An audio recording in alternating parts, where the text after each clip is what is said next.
सेठ साहब, हर गुजरता दिन तस्दीक होती जा रही है आपके एनालिसिस की कि there is something going on, लेकिन जाहिर है खुल के इकरार नहीं किया जा सकता, माना नहीं जा सकता कि पसे पर्दा मामला तय पाए हैं, लेकिन इशारे बहुत वाजे हैं और अक्लमंदों के लिए तो इशारे काफ़ी होते हैं।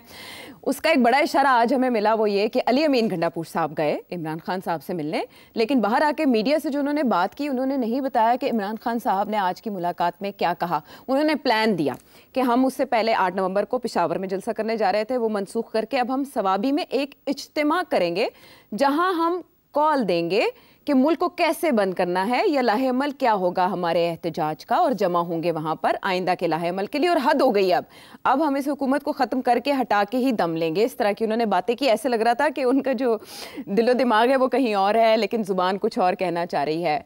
बहरहाल ये अपनी जगह पर अहम बात है कि उनकी मुलाकात हुई है बड़े अरसे के बाद बानी PTI से। और दूसरी तरफ आज से 2 दिन पहले पाकिस्तान तहरीक इंसाफ के कुछ और बड़े रहनुमा, सरकर्दा रहनुमा, असद कैसर साहब हैं, उनमें उमर अयूब साहब हैं, जरताज गुल साहिबा है, शिबली फराज साहब हैं, ये 2 दिन पहले मुलाकात के लिए गए तो उन्हें अच्छा खासा इंतजार करवाया गया जेल इंतजामिया की जानिब से। और फिर जरताज गुल साहिबा ने ये कहा मीडिया पे कि हमें कहा गया कि आपने सियासी बात नहीं करनी। असद कैसर साहब ने इतना प्रोटेस्ट किया, तंज करते हुए कहा कि सियासी बात नहीं करनी तो हम उनके साथ क्या मौसम के हाल पे बात करें। वो टीम जाती है, उसकी मुलाकात नहीं हो पाती। अली अमीन गंडापुर साहब जाते हैं, मुलाकात हो जाती है, बाहर आके वो गरजते बरसते हैं, आइंदा के लिए एहतजाज की बात करते हैं, लेकिन ये नहीं बताते कि इमरान खान साहब ने क्या कहा या मुलाकात कैसी रही। तो जो उनका लहजा था वो सुनवा दें, फिर मैं आपकी तरफ सवाल लेकर आती हूँ।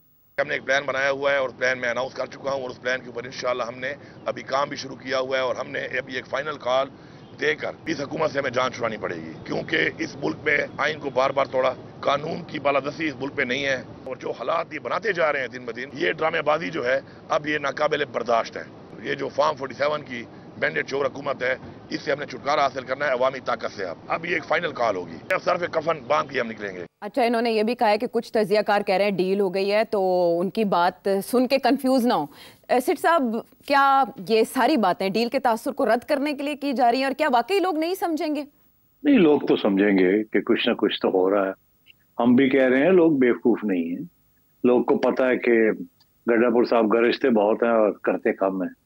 और ये जो सारा सिलसिला है ना कि चुन चुन को लोगों को इजाजत दी जा रही है इमरान खान को मिलने के लिए, और ये वो लोग हैं जिनके साथ ऑलरेडी एस्टैब्लिशमेंट के राब्ते हैं जी। तो ये कोई पैगाम ले जा रहे हैं खान साहब के लिए। और ये जो भाई लोग हैं वो ये नहीं चाहते कि कोई और लोग मिले खान साहब को और कोई ये जो सारी जो एक एफर्ट हो रही है इसको डिस्ट्रैक्ट किया जाए। कोई और लोग मिलेंगे, वो कुछ और कहेंगे, खान कुछ कह देगा, बाहर आके कुछ कहेंगे, कंफ्यूजन हो जाएगी। वो चाहते हैं कि बड़ी क्लियर कट पैगाम खान को मिलना चाहिए। उन्होंने 3-4 लोग चुन लिए, इनमें से एक फवाद चौधरी साहब के भाई साहब हैं और बाकी 3 लोग जो हैं जिनको मैंने पहले आइडेंटिफाई किया है। अच्छा, इसके अलावा भी ऐसे लोग हो सकते हैं जो इसी ग्रुप का हिस्सा है, उनको भी इजाजत मिल जाएगी।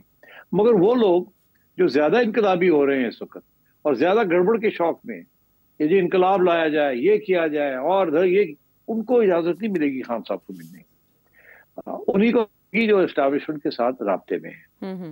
अब फॉर एग्जांपल सलमान अकरम राजा जो हैं वो एस्टैब्लिशमेंट के साथ राब्ते में नहीं है। इसी तरीके के साथ और भी लोग हैं जो एस्टैब्लिशमेंट के साथ राब्ते में नहीं है। अच्छा। मेरा ख्याल है उनको अकेला कभी भी नहीं छोड़ा जाएगा इमरान खान साहब के साथ। अगर जाएंगे भी तो वो इनके इसी किस्म के लोगों के साथ जाएंगे, अकेले उनको नहीं जाने दिया जाएगा, जैसे फैसल चौधरी को जाने दिया। ठीक है ना। तो बात यह है कि इस वक्त एक कंसर्टेड एफर्ट है कि खान साहब को समझाया जाए। आज मैं आपको बता देता हूँ कि पहले मैंने जो बात की थी, मैंने कहा था उनको समझाया जाए, उनको समझाने की कोशिश की जा रही है कि कोई रास्ता निकालें, कोई बैठ के बात निकालें आप हुकूमत के साथ बैठ के, और अगला रद्द अमल जो है कि अगली इलेक्शन कब होनी है, किस तरीके से होनी है, पार्लियामेंट ने कैसे चलना है। आप आए, मेन स्ट्रीम पॉलिटिक्स में आए और मेन स्ट्रीम पॉलिटिशियंस जो इस वक्त बैठे हैं उनके साथ बात करें। आज आपने देखा एक और भी मजमून आ गया है अखबार के अंदर, हमारे दोस्त अंसार अब्बासी साहब जो बड़े करीब हैं सोर्सेज से, जिनसे ये बातें समझ आती हैं, तो वो उन्होंने भी ये लिखा है कि वो एस्टैब्लिशमेंट ये कह रही है कि जी हमें क्या है, गवर्नमेंट बैठी है, गवर्नमेंट से बात करें, हम तो सियासत में इंटरेस्टेड ही नहीं है, इन्वॉल्व ही नहीं है। तो अब वो लोग तो सब कुछ समझते हैं ना, तो कहने की बातें होती है। अब बात यह है कि गंडापुर साहब जो है, आपने देखा जलसे जो है वो मुलतवी होने शुरू हो गए। अब वो मुशावरत के लिए इकट्ठे होने का फैसले होने शुरू हो गए। तो ये टाइम गेन कर रहे हैं खान साहब को मनाने के लिए। मगर जो टेम्पो है ना रेजिस्टेंस का, टेम्पो को रखना चाहते हैं। ये ना लगे लोगों को कि टेम्पो ही गिर गया है, सारे बह गए।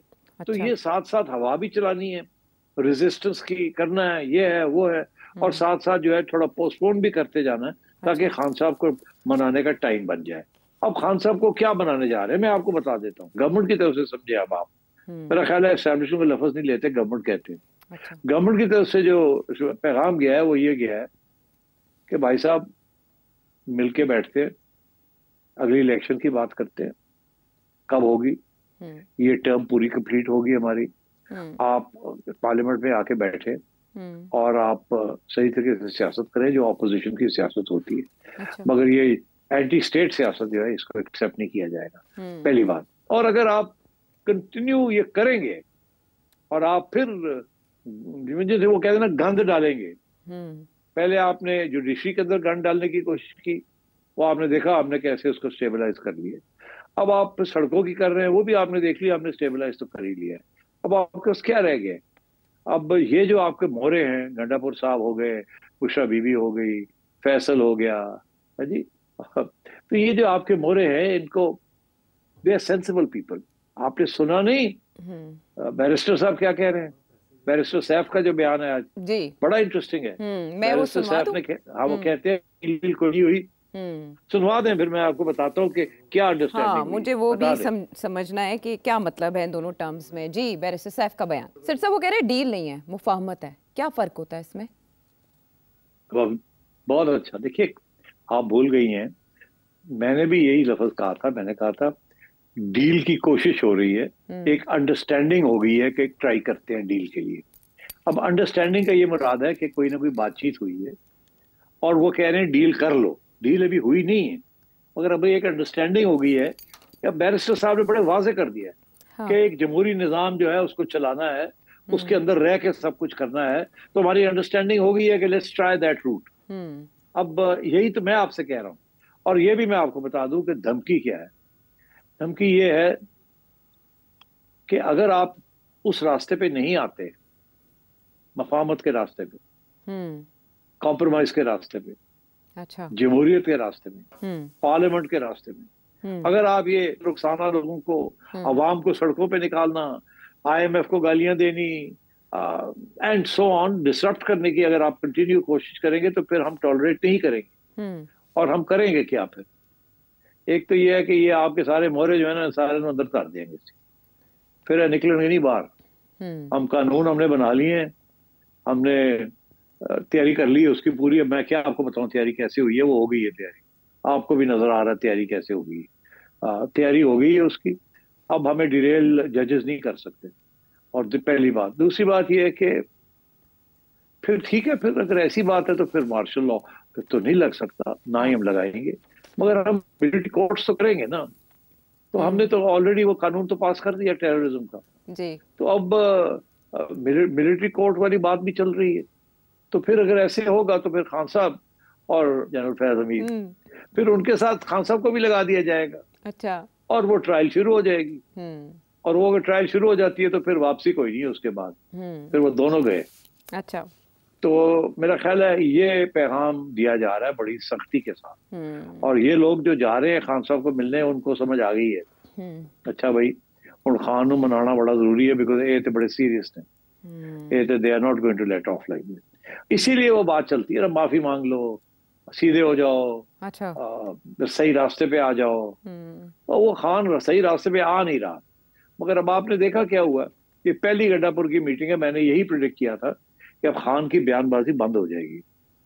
मैंने कहा था ना, आप मेरा क्लिप निकाल लें जी। जिस दिन इमरान खान ने कहना बंद कर दिया कि स्ट्राइक करो, धरने करो, बाहर निकलो, देन यू शुड एक्सपेक्ट कि कुछ ना कुछ बन रही है। खिचड़ी की जगह पे पुलाव बनना शुरू हो गया है। तो अब बात यह है कि अभी वो स्टेज नहीं आई, पहले कोई थोड़ी सी रीअश्योरेंस मिलनी पड़ेगी, फिर खान साहब को खुली छुट्टी मिलेगी बोलने। और तो इंतजार करें, देखें खान साहब का क्या रवैया होता है जी। उसके ऊपर अब पार्टी का प्रेशर भी आना शुरू हो गया है कि खान साहब यह रास्ता जो है इट्स नॉट गोइंग एनीवेयर। बाकी सियासत के अंदर कुछ कदम पीछे भी हटना पड़ता है कभी आगे बढ़ने के लिए। और सारी सियासत का मतलब ही ये होता है कि जब आप इस किस्म की तकलीफ में हो तो आपको पहले अपने आप को तकलीफ से निकालें, फिर आगे बढ़ने की कोशिश करें।